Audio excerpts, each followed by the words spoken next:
to all destructive agents in Nigeria.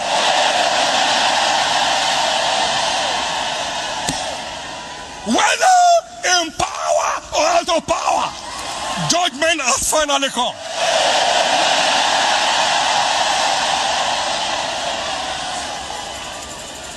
You can't slaughter members of my family and want me to pray for you. I pray against you, against your household, against your generation. In the name of Jesus. The bubble is burst. Any devil, sponsored by whosoever. Because can I tell you this? Everybody knows that these wicked people are being sponsored.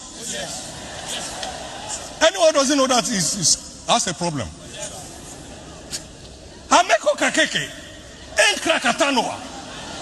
Every sponsor of killers in Nigeria, you come under a curse today.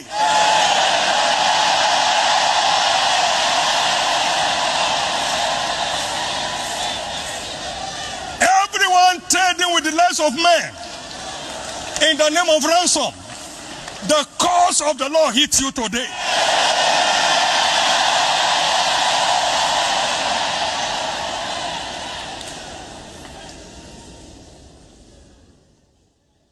You mean they kill people every day? And government is pretending not to know what to do? Amako Sakeri Kano, Bratekere, Yeshwane. Sir, I've kept quiet. When you see God keep quiet at wickedness, it's because the bubble is about to burst. Yes.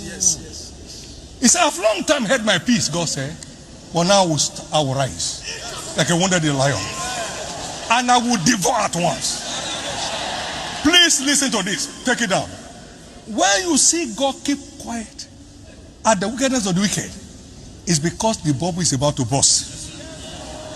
As the Lord lives, whose I am, I'm myself, this bubble will burst. Amen.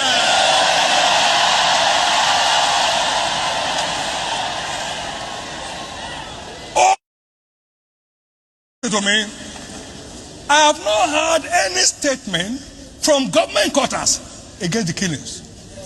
I'm here to hear one, sir. I'm here, okay. Our human life is not of value anymore. It's okay and can't try. What? And now, you mustn't preach in the bus. Is that an issue?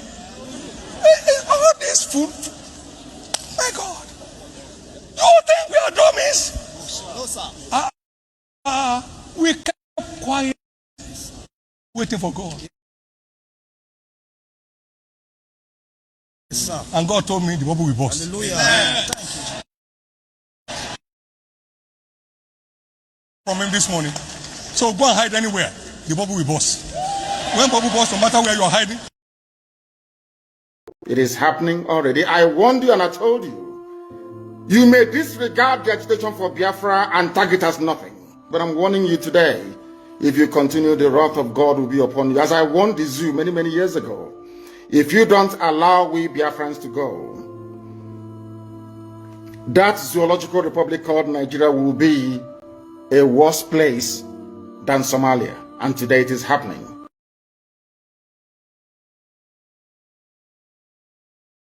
Stop whatever you're doing now and open your ears, because what you're about to hear is pure fire from the altar. Pastor David Oyedepo himself just stood up and declared war in the spirit. He said it plain. You can't slaughter members of my family and expect me to pray for you. I pray against you, against your household, against your generation, in the name of Jesus. He looked straight at every sponsor of killers in this nation and announced that the bubble is about to burst. God has been quiet long enough, and when God keeps quiet at wickedness, judgment is already loading. Now, let me ask you something that should shake you. How did we get to this point? Look at the Nigerian government. Day after day, innocent blood is crying from the ground. Families wiped out, communities turned into graveyards. And what do we get from those in power? Dead silence. empty press releases, pretense that they don't know what to do. A government that watches its own people being slaughtered and still refuses to act has failed completely. Human life has become cheap under their watch, and that failure is costing us everything. But hear me well, this did not start yesterday. For years, Mazi Nnamdi Kanu stood up and warned this nation about exactly these problems. He cried out about the killings, the insecurity, the blood that would flood the land if nothing was done. He pointed at the dangers long before many people opened their eyes. And what did they do to him? They called him names, labeled him a troublemaker, and locked him away in prison instead of listening. They silenced the warning, and now the very things he prophesied are staring us in the face. And the tragedy doesn't stop there. While the government fails, some men of God have also chosen the path of silence.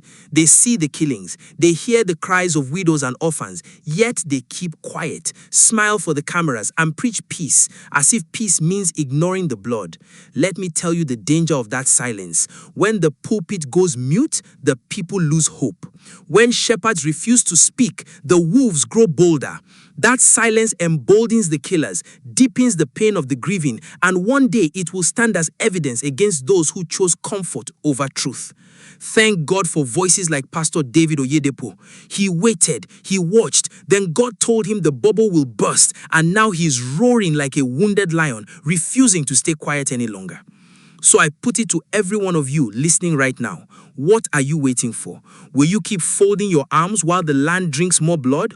Or will you rise up and speak the way this man of God has spoken, and the way Mazi Nnamdi Kanu spoke when nobody wanted to hear him? Open your mouth in your churches, speak in your communities, raise your voice online, call out the failure of government, call out the dangerous silence of those who should know better. Declare that enough is enough. The bubble is already cracking. Judgment is coming. Don't be found among the quiet ones when it finally bursts. Rise up, speak out, let your voice join the roar before it is too late.